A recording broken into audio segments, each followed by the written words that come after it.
Hello and welcome. This is Gigi, and this is a weekly tarot reading for my Gemini for the week starting June 6, 2016. And if you'd like to have a private reading from me, you can send me an email at gigileetarot@gmail.com. You can also subscribe to my channel. I would be very appreciative. Thank you for those who subscribed already, and welcome to my new subscribers. Thank you all for your likes, your shares, all of your comments and private messages. I read them all every week, and it truly means a lot to me. I also posted below the video where you could find me on social media as well. And now, my Gemini, on to your reading. I want you to know that prior to recording your reading, I meditate and ask Spirit for guidance, and I shuffle the cards as well. So let's see what we have in the past position this week. Wheel of Fortune. Am I wrong, but this card keeps coming for you almost. If it's not Wheel of Fortune, I think it's the World, something like that. Something is happening for you. It's a very positive card. It's a major arcana. Some tarot reader will say, the wheel could turn any way, it could be bad or good. I don't read this card at all. I mean, it's the Wheel of Fortune, okay? And you see here the king and the queen on top of the wheel. I mean, it brings a lot of wealth, okay? Among other things, there's a change of event, a quick change of event, something that is very positive, a desire of yours that will be manifesting.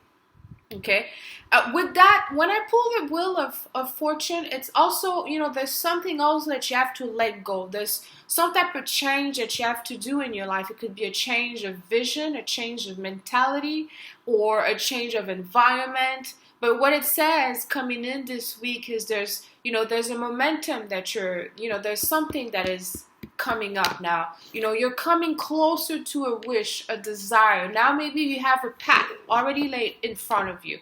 So it's a very positive energy for you, my Gemini. And let's see what we have in the near past position for you this week. The Four of Cups. Okay, so for me, this energy next to the Wheel of Fortune, maybe there's something that you're not fully satisfied. I mean, that's what it is with Gemini. They always have to be busy in their mind. They have to have a goal, and when it's there, they have to focus on something else right away.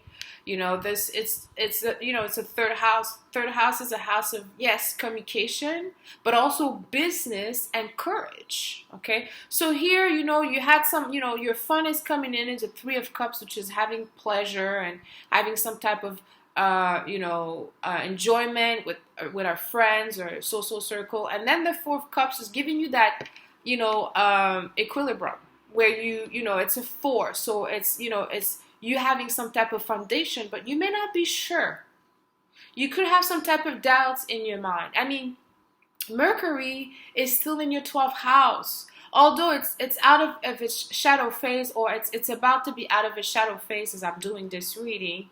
It's still in your 12th house. It's still in Taurus. But let me tell you, Gemini, as soon as it goes in your sign, in Gemini, things will change. Okay, if you're not sure of where you're going, if you don't feel too confident, know that there's something coming in. You have the Wheel of Fortune. Okay, so there's something coming in that's gonna give you this, peace of mind, knowing where to go, and not only where to go, but in your case, I should say, how to proceed, because you may have different choices coming in. You may have different options, and you're not too sure which one to pick. And let's see what we have in a position of the future for you this week. We have the Knight of Rods looking at the Four of Cups. So there's a few things you need to learn. Having Mercury in our 12th house, I know I said it so many times, because the sun is now in your house, but before it was in your 12th house, and Venus was in your 12th house, and Taurus was in your 12th house. Mercury, your ruler, is still in your 12th house, I should say. So there's a few things you need to learn, because the Knight of Rod is interesting in learning, but this one I love because he's a quick learner. Okay, he learns and he's hands-on. So he learns by going into training. Some people, they need to, you know, have the lesson understood first. The Knight of Rods is the one who is really hands-on in the process of learning something. So you're learning what's good for you, what makes sense for you, okay? Because that's what, you know, that's where your ruler is in your 12th house. So it's finishing something.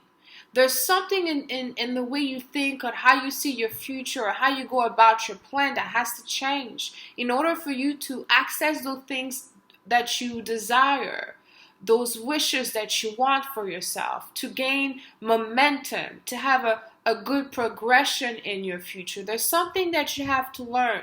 Okay, and it could be related to how you work or the way you work. Okay, or maybe it's time for you now to do the things that you know are beneficial to you. Okay, that, you know, it's time for you to advance, and you're getting something here. You're not too sure. Okay, so if you're getting some type of help, because he's a helper, the Knight of Rods, take it.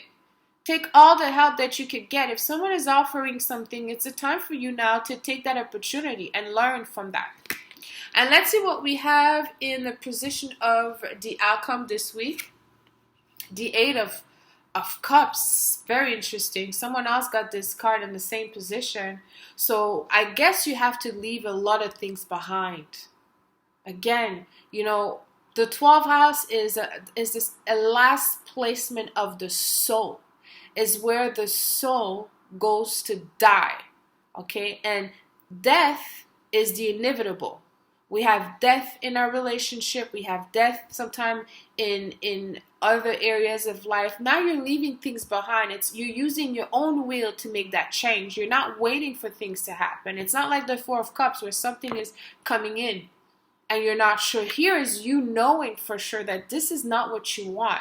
Yes, cups are related to love and passion and relationship, but it could be in different areas of life. Maybe your love and passion is your friendship. Maybe your love and passion is your goal, ambition, your career. But you have to leave something. It shows that you will.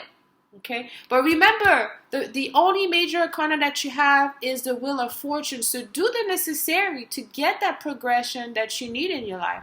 And remember, after the Eight of Cups, it's the Nine of Cups where you do get your wish and desire come true. Okay, but I'm going to end this reading here for you, my Gemini. Let me know how this resonated with you. Leave me comments. Until next week, sending you lots of kisses. I love you.